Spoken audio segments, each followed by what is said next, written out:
नमस्कार, मैं डॉक्टर प्रशांत कुमार, इतिहास विभाग, हर्ष विद्या मंदिर पीजी कॉलेज, रायसी, हरिद्वार। आज का विषय है हमारा अशोक के अभिलेख। अशोक भारतीय इतिहास का एक महत्वपूर्ण शासक रहा है और अशोक का इतिहास मुख्यतः उसके अभिलेखों से ही ज्ञात होता है। अभी तक उसके 40 से अधिक अभिलेख प्राप्त हो चुके हैं। प्रसिद्ध इतिहासकार डॉक्टर D.R. भंडारकर महोदय ने केवल अभिलेखों के आधार पर ही अशोक का इतिहास लिखने का प्रयास किया है। सबसे पहले अशोक के अभिलेखों की खोज 1750 ईस्वी में टिफिन थेलर नामक महोदय ने की थी और अशोक के अभिलेखों को पढ़ने का श्रेय सर्वप्रथम 1837 ईस्वी में जेम्स प्रिंसेप नामक विद्वान को हुआ। अशोक के अभिलेखों का विभाजन निम्नलिखित वर्गों में किया जा सकता है। अशोक के 3 प्रकार के अभिलेख हमें प्राप्त हुए हैं: शिलालेख, स्तंभ लेख और गुहालेख। शिलालेख यानी जो पहाड़ वगैरह पे लिखे गए हैं, और स्तंभ लेख जो अशोक ने जो पिलर उसके मिले हैं उन पर प्राप्त लेख, और गुहालेख जो गुफाओं में लिखे उत्कीर्ण किए गए हैं।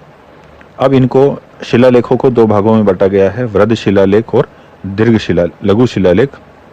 ऐसे ही स्तंभ लेखों को दीर्घ शिलालेख और लघु स्तंभ लेख 2 भागों में बांटा गया है, और गुहालेख एक ही प्रकार के हैं जो हमें गुफाओं से प्राप्त हुए हैं। इन सभी अभिलेखों की भाषा प्राकृत है, जबकि ब्राह्मी, ख्रोष्टी, अरमेक एवं यूनानी ये 4 लिपियों में हमें मिलते हैं। जैसे कि हिंदी भाषा है और उसकी लिपि देवनागरी है, इसी प्रकार इनकी भाषा प्राकृत है और इनकी लिपि ब्राह्मी, ख्रोष्टी, अरमेक एवं यूनानी है। सबसे पहले हम आ जाते हैं दीर्घ शिलालेखों पर। ये 14 विभिन्न लेखों के एक समूह है जो 8 विभिन्न स्थानों से प्राप्त हुए हैं। अब इसमें एक अभिलेख और जुड़ गया है जो हाल ही में सन्नति से प्राप्त हुआ है।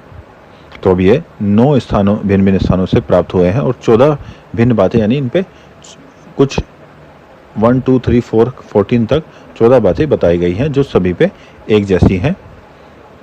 ठीक है, ये 14 स्थान है। 1 शहबाजगढ़ी पाकिस्तान के पेशावर जिले में, 2 मनसेरा पाकिस्तान के हजारा जिले में, 3 कालसी उत्तराखंड के देहरादून जिले में, 4 गिरनार काठियावाड़ जूनागढ़ के समीप गिरनार पहाड़ी पर, 5वां धौली उड़ीसा के पुरी जिले में, 6वां जोगढ़ उड़ीसा के गंजाम जिले में, 7वां एरागुड़ी करनूल आंध्र प्रदेश में करनूल जिले में, और 8वां सोपारा महाराष्ट्र जिले में, और एक सन्नति 9वां गुलबर्गा जो कि कर्नाटक से प्राप्त हुआ है।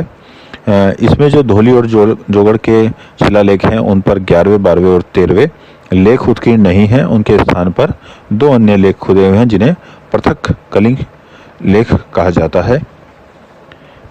और जो अशोक के दीर्घ शिलालेख हैं, इन शिलालेखों से हमें अशोक की प्रशासनिक व्यवस्था और धर्म से संबंधित जो बातें हैं उनके बारे में महत्वपूर्ण सूचना प्राप्त होती हैं।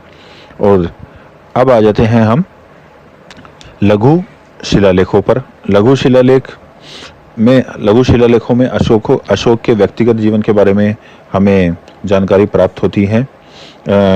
ये निम्नलिखित स्थानों से प्राप्त हुए हैं, जैसे रूपनाथ मध्य प्रदेश के जबलपुर जिले में, गुर्जरा मध्य प्रदेश से, सहसराम बिहार से, भाबरू या वैराट राजस्थान के जयपुर जिले में, मास्की कर्नाटक से, ब्रह्मगिरी मैसूर से, सिद्धपुर कर्नाटक से, जटिंग रामेश्वर कर्नाटक से, एरागुड़ी आंध्र प्रदेश से, गोवीमठ मैसूर से, पालकीगुंड कर्नाटक से, अहरोरा उत्तर प्रदेश से, सारोमारो मध्य प्रदेश से, नेतूर मैसूर से, उडेगोलम बेल्लारी कर्नाटक से, पानगुररिया सिरोह मध्य प्रदेश से।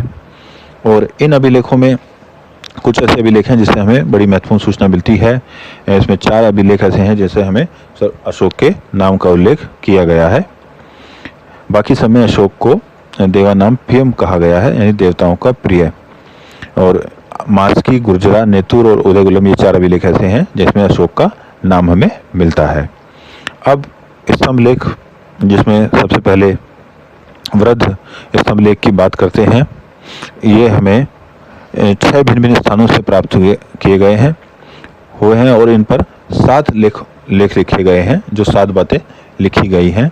ये कौन से 6 भिन्न स्थानों से प्राप्त हुए हैं? दिल्ली, मेरठ, पहला, दूसरा दिल्ली टोपरा, तीसरा लोरिया अर्राज, ये बिहार में है। लोरिया नंदनगढ़, ये भी बिहार में है। रामपुरवा, ये भी बिहार से प्राप्त हुआ है। और छठा प्रयाग, यह कौशाम्बी में था पहले, और अकबर के शासनकाल में जहांगीर द्वारा इलाहाबाद के किले में रखवा दिया गया था। इन स्तंभ लेखों पर हमें अशोक के धर्म और प्रशासनिक बातों का उल्लेख प्राप्त होता है। इसी प्रकार अशोक के लघु स्तंभ लेख हैं, जिसमें अशोक की राजघोषणाएं खुदी हुई हैं, जो उसने अपनी जनता के लिए खुदवाई थी। ये जो है अभिलेख लघु स्तंभ लेख कहाँ से प्राप्त हुए हैं? ये है पहला सांची लघु स्तंभ लेख, ये मध्य प्रदेश के रायसेन जिले में स्थित है। दूसरा सारनाथ लघु स्तंभ लेख, यह उत्तर प्रदेश के वाराणसी जिले में स्थित है। तीसरा कौशाम्बी लेख, कौशाम्बी तथा प्रयाग के स्तंभों में अशोक की रानी कारुवाकी द्वारा दान दिए जाने का उल्लेख है। इस अभिलेख में यह इलाहाबाद के समीप है कौशाम्बी। इसमें इसके एक पुत्र तिवर का भी उल्लेख प्राप्त होता है। इसमें इसकी रानी का वर्णन है अशोक की, इसी कारण इसी को रानी का अभिलेख भी कहा जाता है। चौथा अभिलेख है रुमबंदेई स्तंभ लेख, यह नेपाल की तराई में स्थित है। इसमें अशोक के द्वारा कर की मात्रा को घटाकर 1/8 कर दिए जाने का उल्लेख है। पांचवा अभिलेख है निगाली सागर स्तंभ लेख, यह भी नेपाल की तराई में स्थित है। इसमें राज्याभिषेक के 12वें वर्ष में निगाली सागर की यात्रा का वर्णन है कि अशोक यहाँ पर यात्रा करने आया था। छठा अभिलेख है अमरावती गुंटूर जिले आंध्र प्रदेश से प्राप्त हुआ है। और तीसरे प्रकार के इसके अभिलेख हैं गुहा लेख।